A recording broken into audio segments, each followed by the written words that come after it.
So hello बच्चों, कैसे हैं आप लोग? Welcome back again.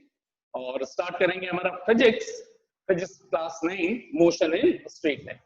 तो इस चैप्टर में हमें क्या क्या डिस्कस करना है कि मोशन होती क्या है, व्हाट इज मोशन, फिर मोशन के टाइप्स, मोशन कहाँ कहाँ पे पॉसिबल है, इसके टाइप्स क्या क्या है, जैसे motion in 1D 2D 3D। इसके बाद हम बेसिकली डिफाइन करेंगे स्पीड का concept of speed and velocity and types. और इसी बीच में हम एक दो चीजें और डिसाइड कर लेंगे, जैसे after classification of involvement of the dimension हमने डिसाइड किया, हमने डिवाइड किया मोशन को किन किन कैटेगरीज के अंदर, motion in 1D 2D 3D। ये किस बेस पर डिवाइड किया है कि कोई भी ऑब्जेक्ट कितनी डायमेंशंस के अंदर एक साथ मूव करेगा, अभी आगे देखेंगे कैसे करेगा, अभी सिर्फ मैं इसको कैटेगराइज कर रहा हूँ। तो motion in 1D 2D 3D हमें जो उसमें स्टडी करना है वो सिर्फ 1D वाला करना है, यानी कि मोशन इन स्ट्रेट लाइन। जब भी ऑब्जेक्ट एक स्ट्रेट लाइन के अंदर मूव कर रहा होगा उस वाली मोशन को हम स्टडी करेंगे। आफ्टरवर्ड्स इसके बाद हम देखेंगे कि व्हाट इज द मीनिंग और what is the concept of uniform motion and non uniform motion. Uniform non uniform motion के बाद हम वापस स्टडी करेंगे, हम मतलब वापस मतलब नेक्स्ट जो स्टडी करेंगे वो रहेगा हमारा concept of speed and velocity. Speed और वेलोसिटी को फर्दर हम दोनों को साइमल्टेनियसली डिवाइड करेंगे। किस तरह से कॉन्सेप्ट ऑफ स्पीड को 4 टाइप्स में डिवाइड कर लेंगे, या बेसिकली आपके लेवल पर 3 टाइप्स में डिवाइड कर लेंगे। Uniform speed, non uniform speed.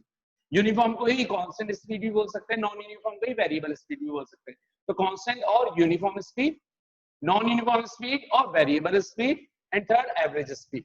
ठीक है, एक और होती है इंस्टेंटेनियस, जो ग्रेड 11 के अंदर बताया जाता है, क्योंकि उसके अंदर थोड़ा सा हायर लेवल डिफरेंशिएशन के कुछ कॉन्सेप्ट आते हैं जो आपके 9th-10th लेवल पर नहीं होते।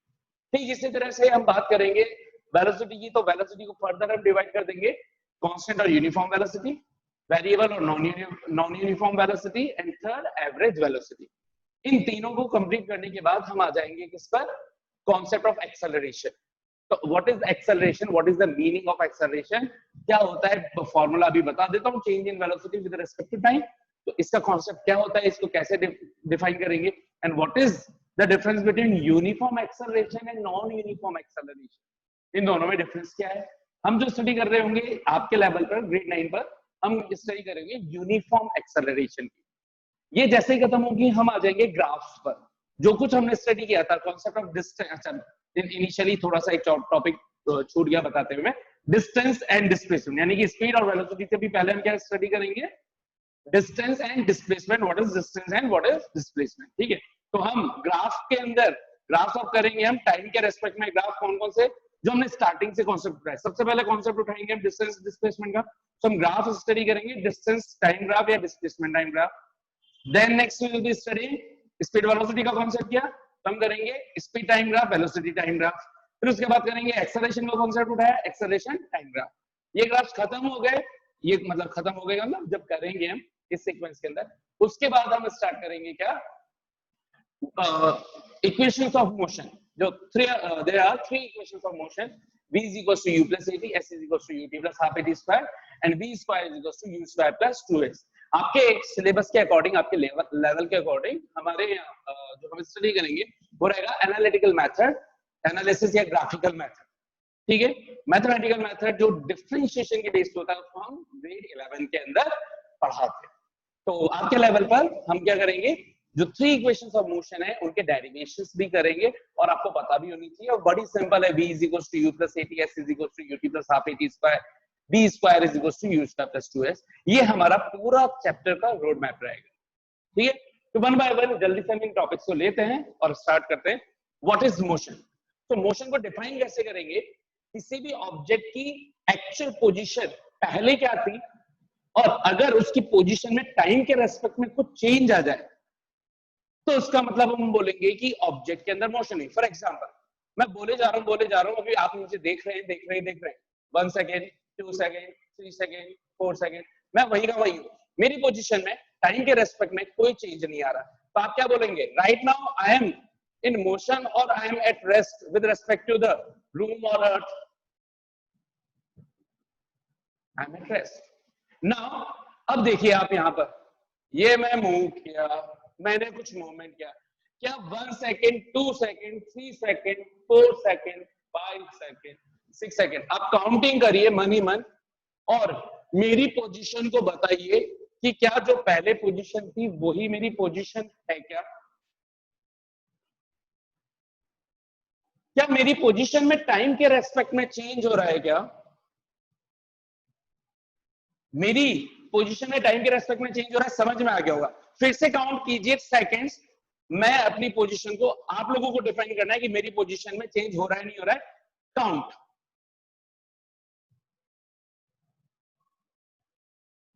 क्या ऑब्जर्व किया आपने? 5 से 7 सेकंड तक काउंटिंग करी होगी, मेरी पोजीशन में चेंज नहीं हुआ।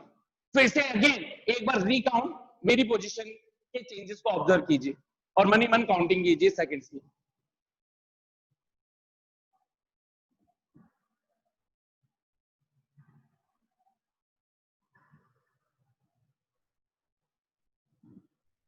अब इसको जो अभी आपने किया, स्टॉप, जो आपने इसको किया, इसको मान लीजिए केस 2 और से प्रीवियस वाले जो आपने सेकंड्स काउंट किए थे उसको मान लीजिए case 1।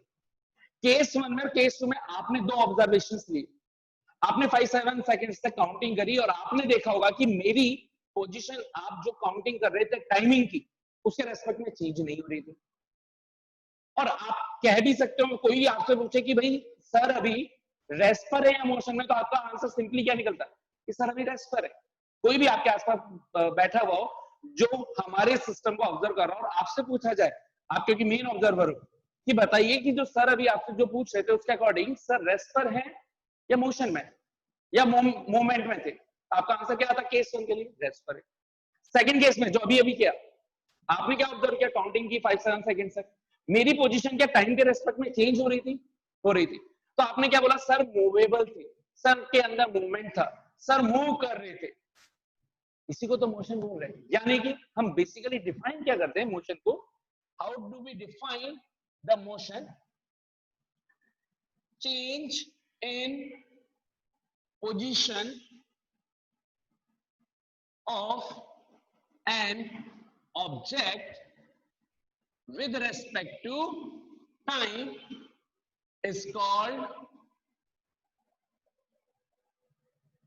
motion. It means an object is said to be in motion if its position will be changing with respect to time. अगर एक बुक रखी हुई है पॉइंट ए पर या कोई ऑब्जेक्ट रखा हुआ है पॉइंट ए पर और हम काउंटिंग कर रहे हैं 1 2 3 4 5, वही का वही रखा हुआ है, चेयर पे आप बैठे हुए हैं, चेयर पे बुक रखी हुई है, टेबल पे बुक रखी हुई, लेकिन उसकी पोजीशन में चेंज नहीं आ रहा, तो हम क्या बोलेंगे? ये है रेस्ट। तो यहां से मोशन के साथ साथ हम एक दूसरी टर्म भी डिफाइन कर लेते हैं, रेस्ट। तो रेस्ट क्या हो जाएगा? रेस्ट को अगर मुझे डिफाइन करना हो तो आई गेस अब आपको खुद को डेफिनेशन समझ में आ गई होगी कि an object is said to be in rest if its position does not change with respect to time. अगर किसी भी ऑब्जेक्ट की पोजीशन में टाइम के रेस्पेक्ट में चेंज ना आए तो हम उस फेनोमेनन को क्या बोलेंगे? सिचुएशन को क्या बोलेंगे? उस ऑब्जेक्ट की स्टेट को क्या बोलेंगे? कि the object is in which state? वो ऑब्जेक्ट रेस्ट पर है। और ठीक इसी तरह से an object is said to be in motion if its position will be changing with respect to time. तो अब हुआ क्या? आपने जैसे ही इधर गर्दन घुमाई, आपके किसी फ्रेंड ने इस बुक को उठा करके दूसरी जगह रख दिया, तो उसने जिस टाइम दूसरी जगह रखा होगा तो क्या बुक के अंदर कुछ ना कुछ मूवमेंट होगा? बुक में मोशन हुई होगी या नहीं होगी जिस टाइम वो उसको यहां से इस जगह पर लेकर के आ रहा है, ए से बी पर, भले आपने देखा हो चाहे नहीं देखा हो। तो आपने गर्दन घुमा रखी, अपने फ्रेंड ने किया और वो पूछेगा बताओ अभी कहां है, तो अभी पूछ लेगा तो रेस्ट पर है। पहले कहां था? पहले रेस्ट पर है। बताओ ए से बी तक क्या वो रेस्ट पर रहा? आप बिना देखे कह सकते हो नहीं, रेस्ट पे नहीं था। ए से बी तक अगर वो आया है, इसकी पोजीशन में चेंज हुआ, इसका मतलब द ऑब्जेक्ट के अंदर कुछ ना कुछ मोशन जरूर हुई है। Object has some motion has occurred inside the object if its position has been changed from point A to B. Confirm, कोई मतलब नहीं आप आंखें बंद करो, इधर देखो उधर देखो, उसने कहा तुमने तो देखा ही नहीं, कि देखने से मतलब नहीं है। आप कितने भी एग्जांपल ले लो, अगर पोजीशन के अंदर चेंज आ रहा है टाइम के रेस्पेक्ट में, तो आप डायरेक्टली बोल सकते हो क्या कि मोशन तो हुई है। बिना मोशन के पॉसिबल नहीं है पोजीशन में चेंज आना टाइम के रेस्पेक्ट में। ठीक, अच्छा, अब फिर से मेरा क्वेश्चन, फिर से आपको बताना है। अब थोड़ा सा और डीप के अंदर हम चल रहे हैं, थोड़ा और ज्यादा डिटेल के अंदर जा रहे हैं। अब आपको बताना है, फिर से काउंटिंग कीजिएगा जब मैं बोलूं स्टार्ट से, और उस टाइम आपको मेरी पोजीशन बताना है। मेरा क्वेश्चन बहुत क्लियरली सुनना, उसको ढंग से एनालाइज करना, फिर बताना आंसर, या फिर सोचना आंसर और सोचना क्या आपका आंसर मेरा आंसर सेम मैच कर रहा है या नहीं। हाँ भाई, tell me the state of mind, start. It means I am in motion or rest.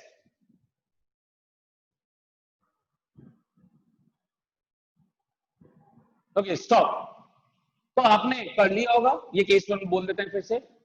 हाँ भाई, आप लोगों के दो ही आंसर हो सकते हैं, या तो रेस्ट पर, या तो माय पोजीशन या my state was I was at rest, और you can tell me I was in motion. अब कुछ बच्चे जो आप लोग देख रहे हैं, आप में से कुछ ने कहा रेस्ट पर, ठीक है, बिल्कुल उनका आंसर।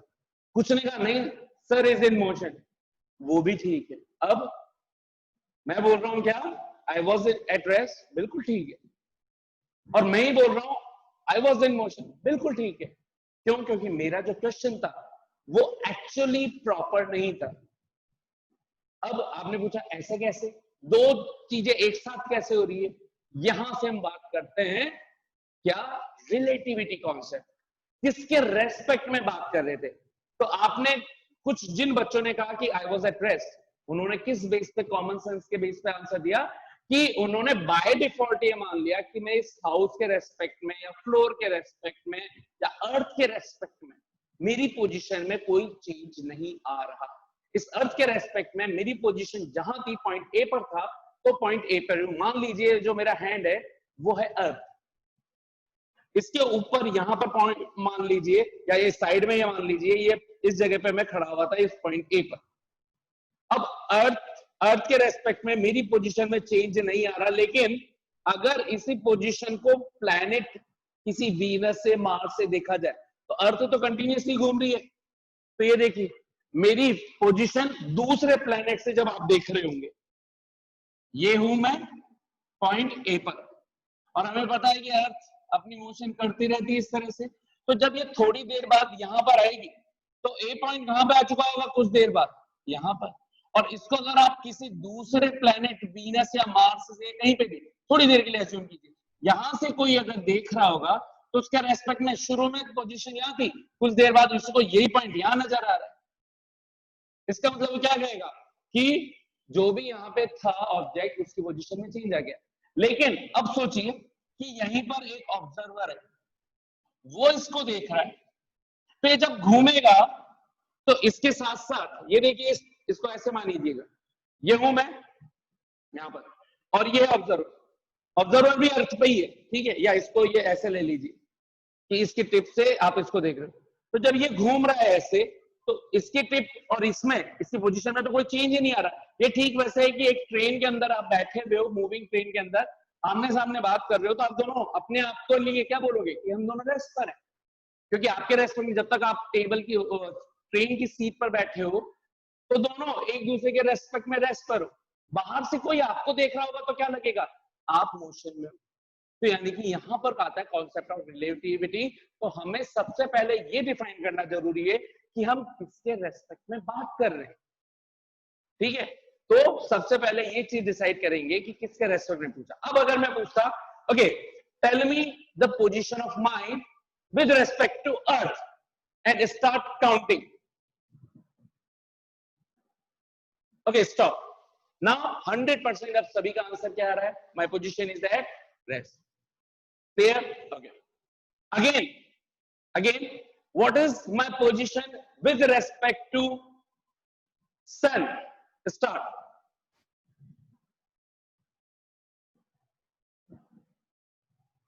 स्टॉप। क्या हो गई, मोशन में सभी को समझ में आ गया होगा। Again start.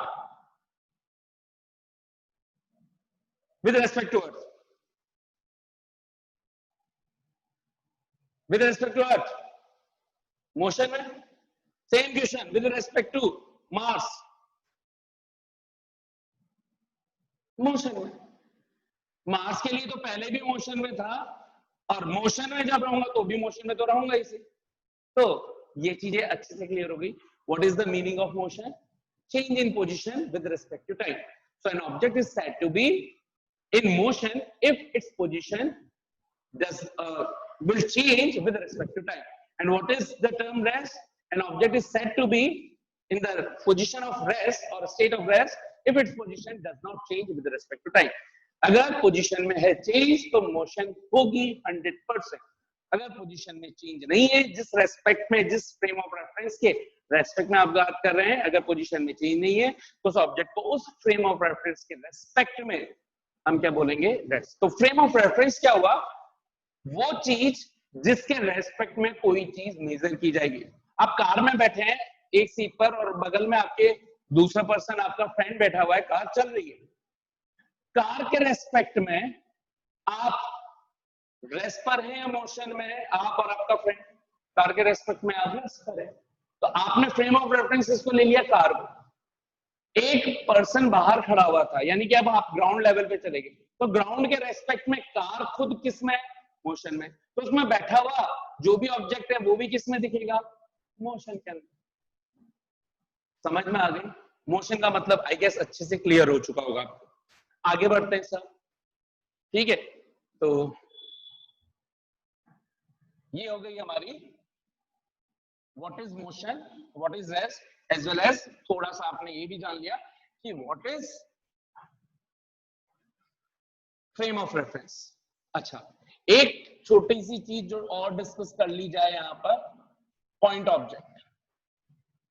What is point object? तो किसको पॉइंट ऑब्जेक्ट बोलते हैं? क्योंकि जब आप हायर लेवल पे जाएंगे तो थोड़ा सा आपके टर्म आएगी, तो मैं सोचता हूँ आपको पता हो जाना चाहिए। और what is point object? So what is point object? Actual में पॉइंट ऑब्जेक्ट एक कॉन्सेप्ट है, होता कुछ नहीं है। एक कॉन्सेप्ट बनाया ताकि जो हमारी स्टडी है फिजिक्स के टाइम, जिस टाइम हम कैलकुलेशंस करते हैं, फॉर्मूलाज लगाते हैं, वो आसान हो जाए। किस तरीके से आसान हो जाए? एग्जांपल से समझ लेते हैं, पॉइंट ऑब्जेक्ट आसानी से समझ में आ जाएगा। मैंने बोला कि यहां से आप मुझे देख पा रहे हो, तो जो अभी आप मुझे देख पा रहे हो, मेरी साइज क्या आपको बहुत बड़ी नजर आ रही, मतलब एक अच्छी खासी नजर आ रही है, या मैं तुसा नजर आ रहा हूं? एक अच्छे खासा विजिबल है, बोर्ड पे लिखा हुआ है, सब कुछ विजिबल है, ठीक। इसी चीज को अब ये बोर्ड पे जो लिखा है इसको मैं ऐसे लिख दूं, वही चीज आपको अब बिल्कुल छोटी होगी। और छोटा लिखूंगा तो ये तो हुआ एक्चुअली रिड्यूस करना। लेकिन इसी वर्ड को अभी आप जिस डिस्टेंस से देख रहे हैं, इसी को आपको बोला जाए 200 मीटर डिस्टेंस से पढ़िए या 100 मीटर डिस्टेंस से पढ़िए, आपको ये वर्ड मैंने कोई रिड्यूस नहीं किया, फिर भी आपको एक छोटा नजर आएगा, ठीक है। आप क्या कीजिए, अपनी स्क्रीन का जो आपने पूरी फुल स्क्रीन कर रखी है उसको नॉर्मल में लेकर के आ जाइए, यानी कि आप अगर मोबाइल या किसी में देख रहे हैं तब हाफ स्क्रीन पे ले आइए, आपको वही वर्ड रिड्यूस हुआ नजर आएगा, जबकि मैंने कुछ भी चेंज नहीं किया, आपने भी चेंज नहीं किया, वो छोटा नजर आ रहा है। आप और दूर चले जाइए 1 किलोमीटर तक, वो ऑब्जेक्ट कैसा नजर आएगा? प्रैक्टिकल एग्जांपल लेते हैं। कार खड़ी हुई है आपके सामने, बहुत बड़ी नजर आ रही है। 100 मीटर से पूछूंगा तो भी आप कहोगे कि नहीं इजीली नजर आ रही है। 1 किलोमीटर से पूछूंगा तो आप कहोगे थोड़ी सी ऐसी नजर आ रही है। कितनी बड़ी नजर आ रही है? क्या वो आप ऐसे हाथ करो तो उनके बीच में दिख रही है? आप कहोगे हाँ दिख रही है। 1 किलोमीटर पे जो कार चल रही है, अगर बीच में कुछ भी नहीं है, प्लेन एरिया मान लो, या जहां से भी आप कार को देख सकते हो, आप कहेंगे हाँ इन दोनों के बीच में मेरी कार दिख रही है मुझे। मैं बोलूं वही चीज जैसे हिली एरियाज पर वहां होते, वहां पर ये मान लीजिए माउंटेन्स, और यहां पर इस तरह के घुमाव है,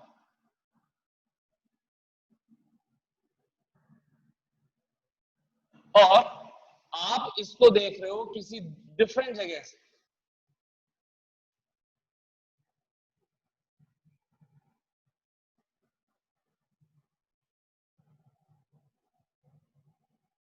ये आप ओके नहीं हो देख लेना, ठीक। अब कार जो ये सड़क पे चल रही है, तो देखो आपको ये कैसी नजर आ रही है? आपसे भी छोटी नजर आ रही होगी, ठीक। इसी तरह से अगर ये डिस्टेंस और बढ़ा दी जाए तो क्या आपको जो एक्चुअल चीज है वो तो एक्चुअली तो छोटी नहीं हुई ना, इसका मतलब कॉन्सेप्ट क्या निकला, ऑब्जर्वेशन क्या बना हमारा, कि जैसे जैसे डिस्टेंस बढ़ती जाएगी ऑब्जर्वर के व्यूइंग एंगल से, ऑब्जर्वर के व्यू से, जहां से भी उसको ऑब्जर्व किया जा रहा है, जितनी ज्यादा लार्ज डिस्टेंस होगी ऑब्जेक्ट की साइज एक्चुअली रिड्यूस ना होते हुए भी उसको कम नजर आएगी। ठीक वैसे जैसे एक्चुअली स्टार्स होते हैं काफी बड़े, कुछ स्टार्स तो सन से भी बड़े, अर्थ से तो कई बहुत ज्यादा बड़े, but still since their distance is very very very far away, तो नाइट को बोलते हैं वो स्टार्स कितने नजर आते हैं, कितने से, और अपन को बनाते कैसे, इतने से।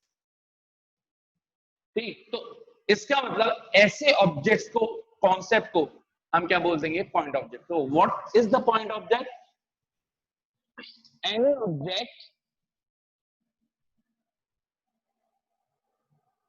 whose distance is very very far away from the observer, then size of such objects can be taken as or assumed as point object। तो पॉइंट ऑब्जेक्ट एक्चुअल में क्या है, एक फेनोमेनन है, एक कॉन्सेप्ट है कि एक्चुअल में पॉइंट ऑब्जेक्ट है नहीं, लेकिन जब भी किसी ऑब्जेक्ट की डिस्टेंस ऑब्जर्वर के कंपैरिजन में बहुत लार्ज होगी, तो चाहे वो साइज कितनी भी बड़ी एक्चुअल में थी पास में लाने पर, लेकिन अगर वो ऑब्जर्वर की नजरों से बहुत दूर है तो हम बोलेंगे क्या, that object can be taken as point object. So ये एक कॉन्सेप्ट है जो आपको समझ में आना चाहिए। तो आई गेस यहां तक आपको समझ में आया होगा, आगे बढ़ते हैं।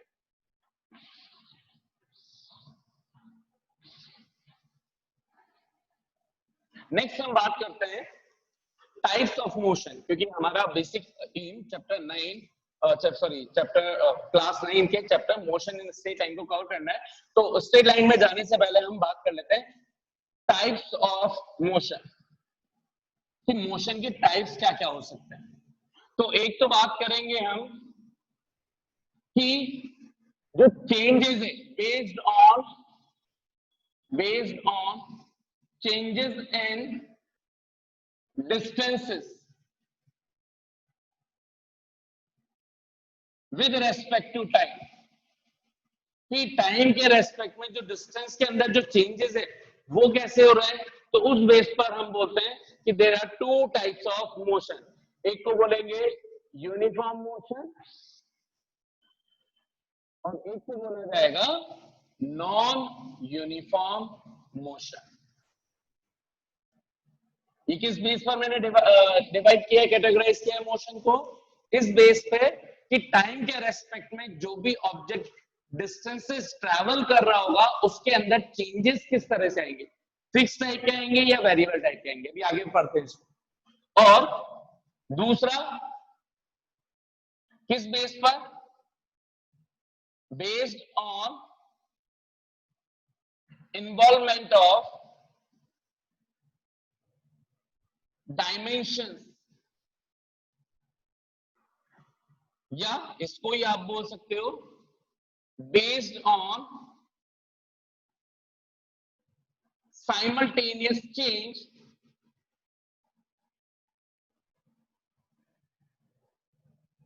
changes in different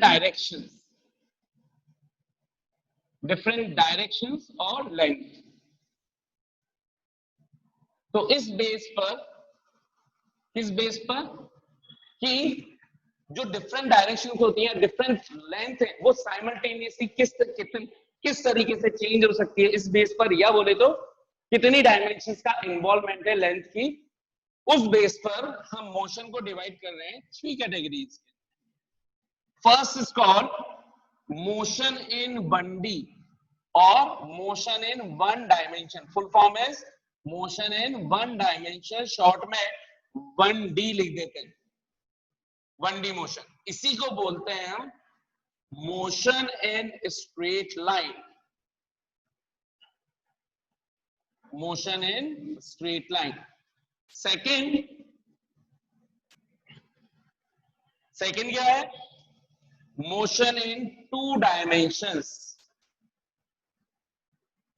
Motion in two dimensions.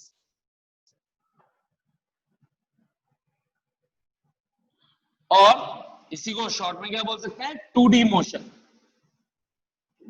2D motion. Third type क्या ले सकते हैं?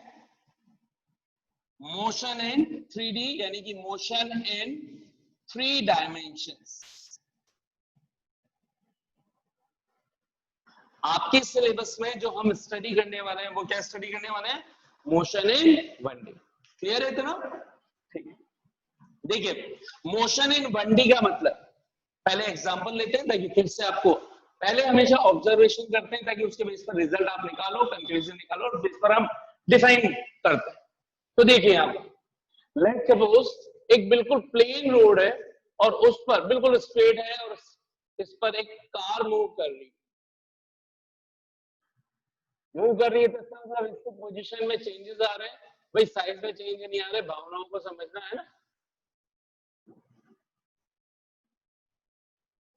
तो कार वही है, कार को मैंने चेंज नहीं किया है और इसके टायर्स भी अपनी उसी पोजीशंस पे ही थे, है ना. समझ ही जाओगे, समझदार हो तो आप लोग. ए, बी और सी पर. सो अभी एक कार चल रही है बिल्कुल, अगर स्ट्रेट रोड होगा और उसके अंदर अगर वो एक बिल्कुल सीधी लाइन के अकॉर्डिंग चली जाए तो ऐसी मोशन को बोलेंगे क्या? मोशन इन 1D, जिसके अंदर केवल एक ही लेंथ में चेंज हो रहा है. फॉर एग्जांपल देखिए, मेरी मोशन को देखिएगा, मैं यहां से स्टार्ट कर रहा हूं और मैं कैसे मूव कर रहा हूं. तो ध्यान से देखेंगे तो अभी मैं एक ही लाइन के अलोंग मूव कर रहा हूं, लेकिन और अभी भी ऐसे भी अगर आता हूं तो भी मैं एक ही लाइन के अलोंग मूव कर रहा हूं.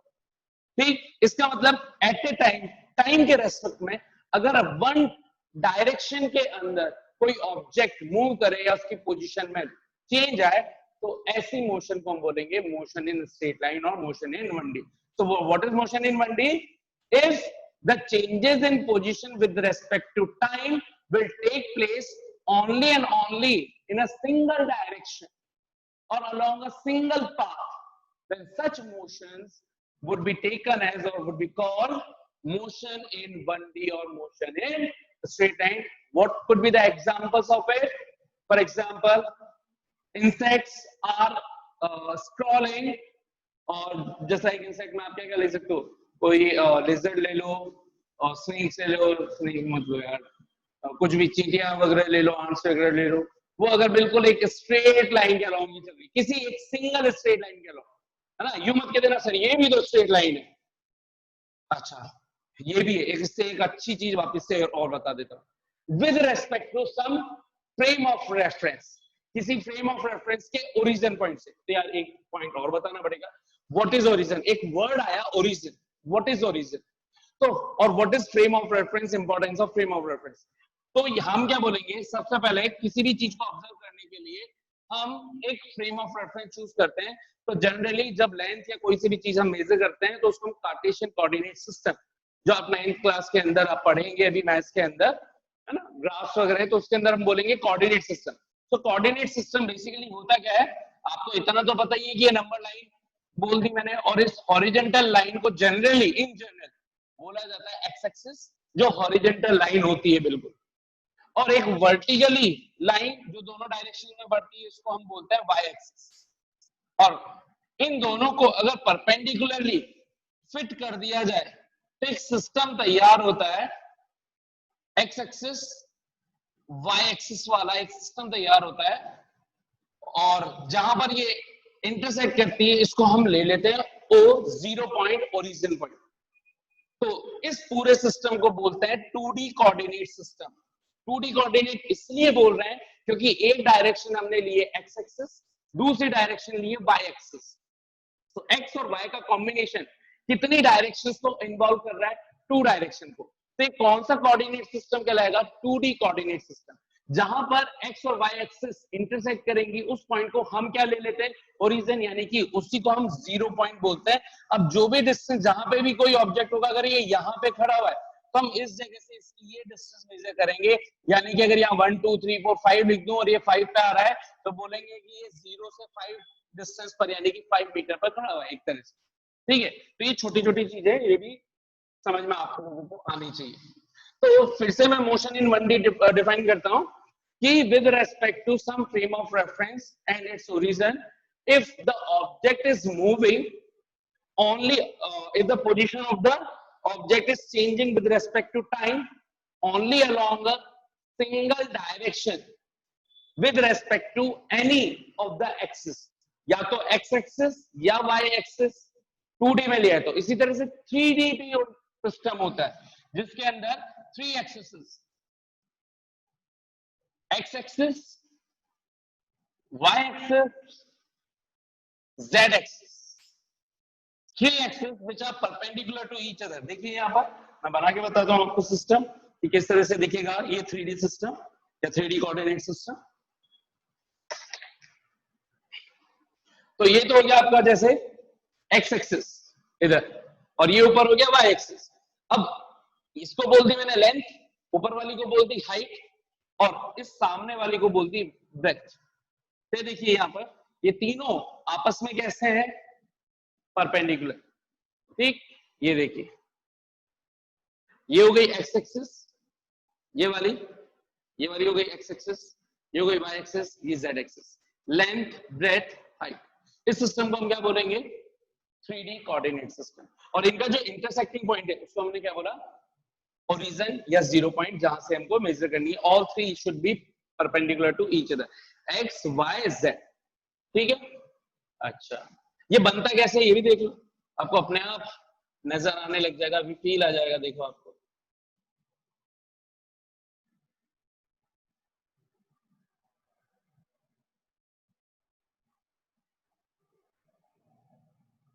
देखो आया फील। ठीक, एक हो गई ये लेंथ वाली चीज को मेजर करनी है, एक हो गई इसकी ब्रेथ, और एक हो गई इसकी हाइट। ये वाली चीज हो गई इसकी हाइट, ठीक, ये वाली हो गई इसकी लेंथ, और ये वाली इसकी चीज हो गई ब्रेथ। जैसा आपका कमरा है, हॉल है, कोई सा भी, ये वाली सारी चीज। ठीक है, तो what is motion in 1D? If the position of an object changes with respect to time only along a single direction with respect to the origin of some frame of reference only along a single axis या single direction, either in x-axis or y-axis or z-axis, then such motion of the object would be taken as motion in 1D।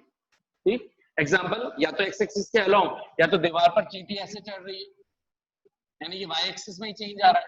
अभी यहाँ 0 पर थी, 1 metre पे हो गई, फिर 2 metre पे हो गई, फिर 3 मीटर पे हो गई, फिर 4 मीटर पे हो गई, 5 मीटर पे। या फिर ये इधर चली जाए, 0 पर थी, 1 पे चली गई, 2 पे चली गई, 3 पे चली गई, 4 पे चली गई।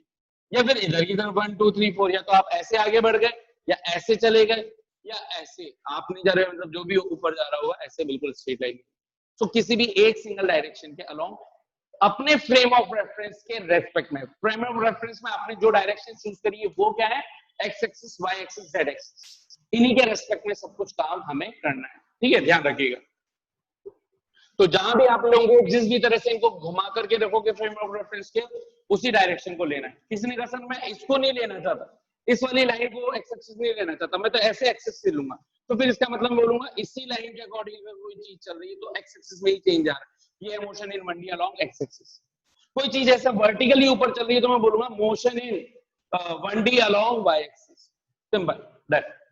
ठीक इसी तरह से अब इतना डिटेल में समझाने के बाद मोशन इन 2D तो समझ में आई क्या होगा, क्या समझा आप लोग?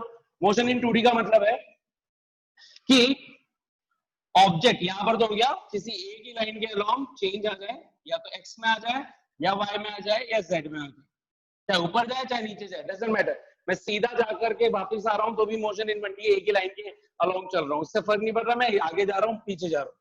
मोशन इन 2D मैंने अपना कोऑर्डिनेट सिस्टम लिया, एक्स एक्सिस, वाई एक्सिस,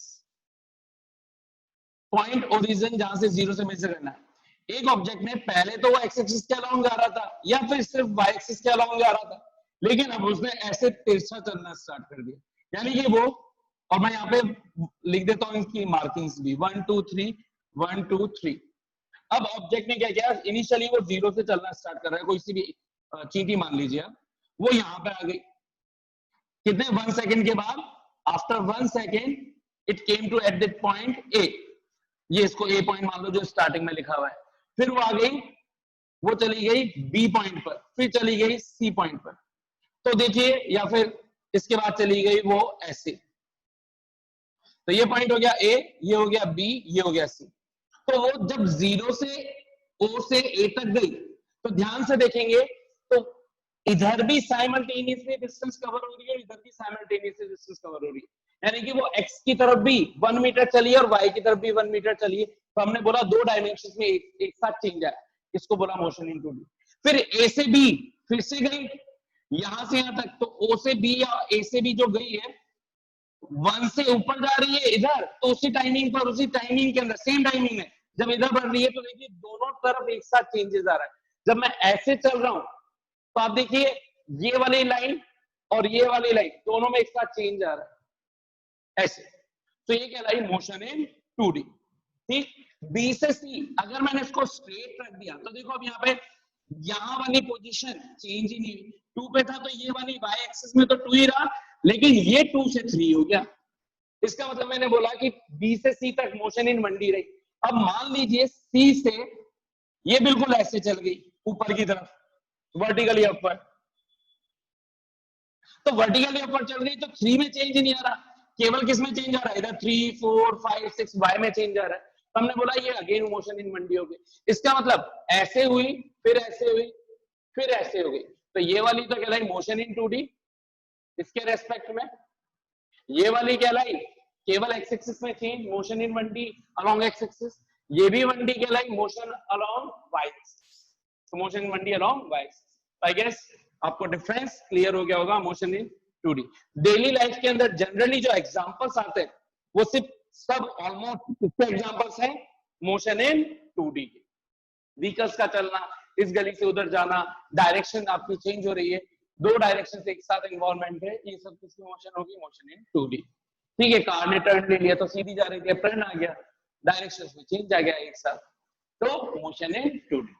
ठीक है, अच्छा, इसी तरह से बहुत सारे, फिर इसके बहुत सारे एग्जांपल हो जाएंगे, आप खुद सोच सकते हैं, कोई दिक्कत नहीं। मोशन इन 3D, अब इसका मतलब 3 एक्सिस, लेंथ ब्रेथ हाइट तीनों में एक साथ चेंज आ जाए, जैसे मॉस्किटो की मोशन, अभी यहाँ था, अभी यहाँ हो गया, यहाँ चला गया, वहां चला गया, लेंथ में भी चेंज आ गया, ब्रेथ में भी चेंज आ गया, हाइट में भी चेंज आ गया, तो इसको क्या बोलेंगे, motion in 3D। Kite flying, पतंग उड़ा रहे हैं, कौन सी मोशन है, सीधी भी है, कभी इधर जा रही है, कभी इधर जा रही है, कभी नीचे आ रही है, कभी आगे बढ़ रही है, कभी पीछे खींच रहे हो, मोशन इन 3D। बर्ड्स की motion, motion in 3D। So these are that जिसके अंदर 3 डायमेंशन एक साथ चेंज हो रही हो। देखिए ये यहाँ पे मैंने ये 3D बना दिया, ये ऑब्जेक्ट यहाँ पर था, तो इस टाइम पे इसकी एक डायमेंशन ये यहाँ पे ये इसका पॉइंट, इसको यहाँ कर दूं तो इधर भी चेंज आया इसके रेस्पेक्ट में, इसके रेस्पेक्ट में इधर भी चेंज आया, यहाँ तक हो गई, और इसके रेस्पेक्ट में ये जब यहाँ बढ़ गया तो ये वाली डिस्टेंस पे आगे बढ़ करके आ गई, तो ये हो गया मोशन इन 3D। तो आई गेस आप लोगों को समझ में आ गया होगा कि what is types of motion. ठीक है, नेक्स्ट लेसन के अंदर हम स्टार्ट करेंगे, आगे बढ़ेंगे और समझेंगे what is uniform motion, non uniform motion, यहाँ से हमारे प्रोसेस को आगे बढ़ाएंगे। ठीक है, आई गेस आपको इतना समझ में आ गया होगा, और आ गया है तो अब आप लोगों को क्या करना है, ताकि आप लोगों को वीडियो कंटिन्यूसली मिलते रहे, आप अपने इस चीज को सब्सक्राइब करके रखें, ताकि जैसे ही मैं नेक्स्ट वीडियो आप लोगों को डालूंगा, आप लोग सब्सक्राइब करेंगे तो आपको नेक्स्ट वीडियो तुरंत मिल जाएगी। और लाइक तो करनी ही है, हम इतनी मेहनत कर रहे हैं आप लोगों के लिए, तो लाइक तो बनता ही बनता है ना।